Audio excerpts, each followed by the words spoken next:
Hey everyone, welcome to today's gratitude and affirmation practice. Thank you so much for being here. Okay, so if you guys hear the if you guys hear water running, so I got here about almost an hour, I got here an hour and a half ago. The toilet is still filling up, still running, still doing its weirdness. I've never heard a toilet try and fill itself up for almost 2 hours. 2 hours. And mind you, like, this isn't even, I don't know how many floors this building has, maybe like 6 or 7, or the hotel, but I'm not even up that high. So, yeah. But, anyways, number one gratitude, trip was smooth. I got here with some time just to relax, and everything's already set out for the next couple of days. Number two, this book is getting so good. Throne of Glass. I'm on, what chapter am I on? Or what book? It doesn't say. I think I'm on like the 5th book though. Queen of Shadows, maybe? I think that's what I'm on. But anyways, it is really good. I'm enjoying the character development, and I'm glad that I have some time to just read it and relax. Number three, I did manage the people who usually buy crystals from. They have some brucite, which is like this really pretty yellow mineral, and I'm really glad that I got some. So that's really exciting. Number four, grateful that I had time to do my budget today. I got a plan down for that. Number five, grateful I did all of my laundry, put all of that away, and, made my bed. So when I go home, I have nice clean sheets. Number six, grateful that I had enough food to last me for this week until I went on this trip. Number seven for the day. I had a chance to pack. What else was I doing? I feel like I was doing something else. Oh, I got a chance to go on a walk today. My back is still not 100%. It's been a week. I'm sure by the end of 2 weeks it'll be better, but I'm going to still try and walk to work tomorrow, and we'll see how that goes. And number 8, I'm grateful that I have time before work. I'm going to go get groceries. Usually when I travel, I don't like to eat out for every single meal. I will get groceries for lunch and breakfast, and then eat out for dinner. Just because it's too hard to find foods that are easy to make for dinner when you're in a hotel room. I don't know why most hotel rooms, I wish that they had like a little stovetop or something. What are we on? I think I already did 8, but we'll just do 8 again. 8 again. Honestly, these beds are just as comfy as I remember, so I'm so looking forward to having a really good night of sleep. Number 9. 9 for the day. Oh, I got Cafe Rio on the way over here. Ate the food on the plane. That is like my new favorite thing to do. Just some late reading, enjoying food on the plane. Oh, it was so good. And the flight was so quick. I love short flights. And 10 for the day. Oh my goodness. 10 for the day. It feels good to catch up on everything. I'm glad for a chance to relax, glad for a chance to go to bed early. But I had a really productive day, and it feels good to be back in the swing of things like that. Also, just getting excited for all the stuff that I bought. It's making its way to the house, and yeah, I'm just grateful I had the means to purchase a few things for myself, and I'm really waiting for the luggage to get here. But anyways, those are my gratitudes for the day. And now for the affirmations. Oh, and just like the quiet and peacefulness of the room and of the hotel. After traveling, I even, I just got some lounge pants this time. Like I brought stuff I normally don't do, and I just have been relaxing. It's been really nice. Those are my gratitudes. Now for the affirmations. Number 1, as always, I'm divinely guided and supported. I can ask for help whenever I need it. Number 2, I love myself deeply, fully, and completely. Number 3, I choose again and choose better for myself. Number 4, no more constraints, no more limitations. Number 5, I am freaking empowered and I am freaking powerful, and I powerfully show up to co-create my present reality. Number 6, sleep is my divine practice. Deep, refreshing, peaceful, healing, soul-refreshing sleep is available to me each and every night. Include tonight and every night. Number 7, help is always available, and I seek it and desire it and claim it now. Number 8, what a beautiful day to be alive. Let's claim a day, our accomplishments, what we want to be, see, feel, hear, experience. Appreciate the fact that we are alive to experience this.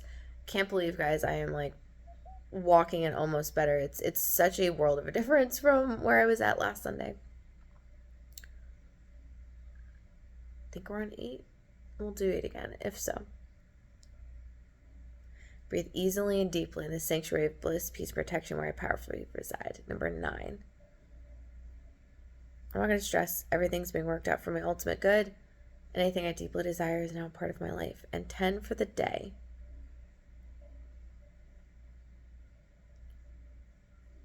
I release what no longer serves me, and I, with open arms, welcome in what is for me and healthy for me. Message of the day. Oh, and a number 11, gratitude. I got to talk to my aunt while I was coming here. I saw my brother and my sister-in-law briefly. Gave her back the suitcase she let me borrow. That was really good. So, in talking to my aunt, I feel like this was such a powerful thing to realize. What unhealthy tendencies do you have in your life that is impacting your perspective to see things differently? So a lot of times I think with situations, we want the situation to be different. We want other people to be different. We don't want to hurt. We don't want to be in pain. We don't want to feel loss, sorrow, depression, regret. But we might be asking ourselves the wrong question, because the only thing that we truly have control over is ourselves. And sometimes it doesn't even feel like that, right? But I think switching it to ask yourself, how do I want to feel? What kind of person do I want to be? And are my actions for or against that person? So, just giving an example in my own life, I feel like the people that I have had relationships with in life, like romantic relationships, have been untrustworthy people. Like there was something about them that wasn't trustworthy. And I found myself in a moment of reflection and I don't know if despair is the right word, but just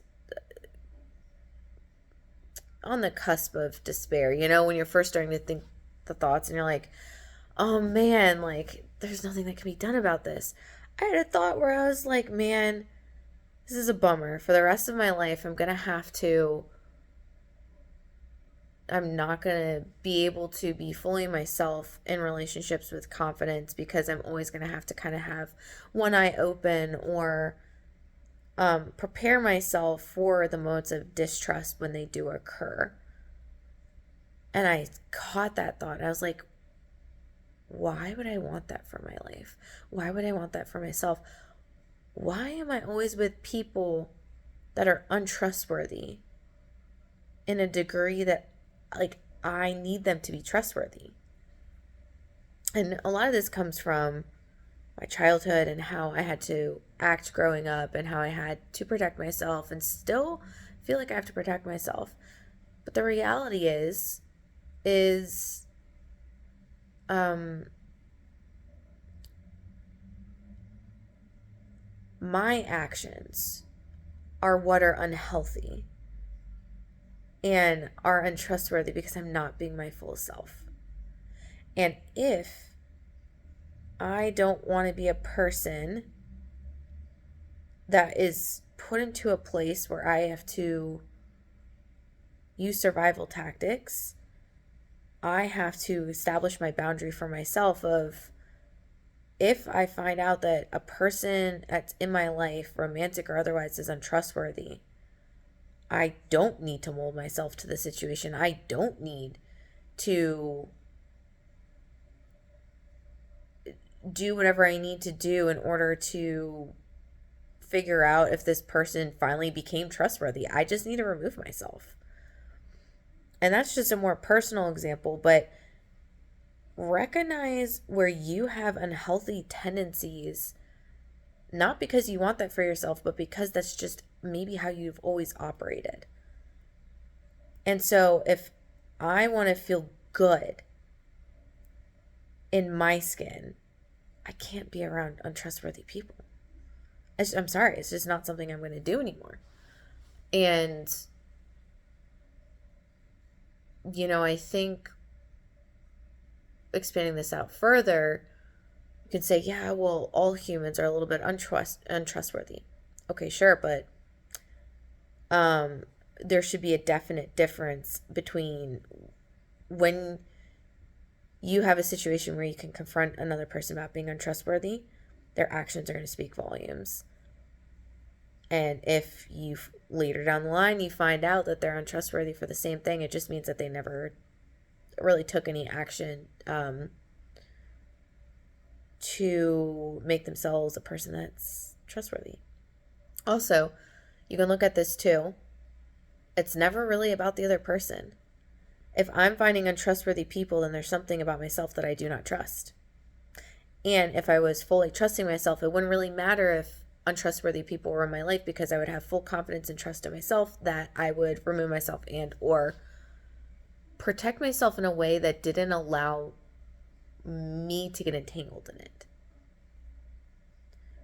So circling back around, I ask you again, what are your unhealthy tendencies that might be leading you to situations that you actually don't want to find yourself in? It's the same thing with, this is kind of like knowing your triggers. The thing that most bothers you is the thing that you probably don't actually have boundaries around and or are not establishing your boundaries because you haven't decided what type of person you're going to be. So for example, if someone is unfaithful to you or cheats on you, and it's, even though that action was done to you, it's not really even about the action or the person at all. How are you compromising yourself to put yourself in those situations? I think it's way more rare that you're going to find a situation where you were completely blindsided and didn't see it coming at all, especially after having time to reflect and then going back through the entire relationship and going, oh, okay, there were things that my gut told me didn't add up, but I wasn't sure why, and now I know why. So I'm going to use cheating for a second because that's kind of on a sliding scale. Like, I don't think that that's a black and white thing. I don't think anything's really a black and white thing. I think most things lie on a scale. And the question becomes, what situation or person do I have to become in order for that thing to apply to me? Because push people far enough, have extenuating circumstances, and I think you'll find that people will do a lot of things that they didn't think was in their character. I'm willing to argue that everything's in someone's character, and it's just a matter of, do you want to be that person or not? And how strong are your boundaries for allowing you to be the person you want to be? So if I know that I want to be a person who's confident in myself and trust myself, well, then I can't have myself doubting my reality and doubting the people in my life and continuously questioning when I put my trust in things, i.e., not have untrustworthy people in my life. So I have a very clear boundary around that because I don't want the stress in my life. And again, it's not about the other people. We're gonna run into these situations whether you take precautions or not, but it's a matter of like, how far are you willing to go to protect yourself? How far are you willing to go to really defend your honor as who you are as a person? Food for thought. Curious what you guys think. But anyways, it's getting late, so I love you guys. I'm gonna upload this, and I'm gonna answer all of your comments. What are you grateful for? What are you affirming? How are you doing? Hope you guys have a wonderful night, and I will talk to you guys tomorrow. Bye.